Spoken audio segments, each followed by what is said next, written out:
सीताराम, लंगड़े की चौकी, हनुमंत धाम की जय। मैं आपका भरत उपाध्याय आप सभी के सामने उपस्थित हुआ हूँ। आप सभी का मेरे को बड़ा प्रेम और वो मिलता रहता है, स्नेह मिलता रहता है।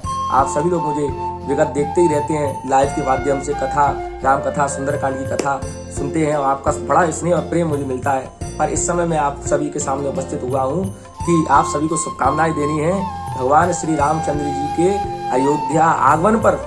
जैसे कि आप जानते हैं, भगवान श्री रामचंद्र जी रावण का उद्धार किया, कहाँ राम रन हतोपचारी, भगवान ने उद्धार किया, अयोध्या को सजाया गया, दीप उत्सव होने लगा, बंदर बार बनने लगे और चारों ओर कलशों को लगाया गया। सब नर नारी नाच रहे हैं, गीत गा रहे हैं, अपनी पलकों को धरती पर बिछा दिया है भगवान राम जी के आगमन पर।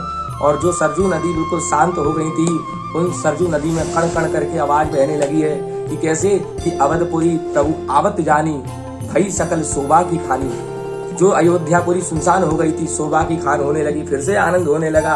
तो भगवान रामचंद्र जी सभी को दिखा रहे हैं कि देखो वानरों, अयोध्या कितनी प्रिय है, कि बैकुंठ भी मुझे प्रिय नहीं है, बैकुंठ भी उतना प्रिय नहीं है, अयोध्या तो मैं मानो मेरे प्राण हो, यहाँ के नगर और यहाँ के निवासी तो मेरे प्राण हैं, क्योंकि अवधपुरी सम प्रिय नहीं को, यह प्रसंग जाने को इसको केवल मेरे भक्त जानते हैं। तो भगवान अयोध्या में आए, इसीलिए आप सभी को दीपावली की बहुत बहुत शुभकामनाएं। जैसे कि विज्ञान ने तरक्की करी है, झालरों को लगाते हैं, पहले ये चीज नहीं हुआ करती थी।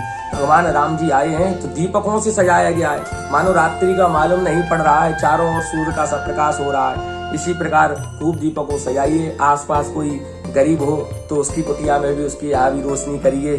आप पे पटाखे ज्यादा हैं, फोड़ने की सामग्री ज्यादा है, पटाखे हैं, तो आसपास यदि आपके पास कोई गरीब हो, कोई अपना परिवार में ही कोई गरीब हो तो उसकी यहाँ भी जाए। सब साथ मिलकर, एक साथ मिलकर इस त्योहार को भव्य रूप से बनाएं। और एक बात कहना चाहूँगा, कुछ विधर्मियों को भी आज के दिन, दीपावली के दिन ही ये याद आती है कि क्या कि पटाखों से वो होता है, प्रदूषण होता है, जब नया वर्ष आता है तब वो गायब हो जाती हैं। इसलिए बच्चों को, बच्चे पटाखे वगैरह आदि कार्य करें तो सावधानी के साथ करें, माता पिता के संरक्षण में करें, जिससे कोई हानि नहीं हो, खुद को ही कोई हानि नहीं हो, बाहर भी आसपास कोई हानि नहीं हो।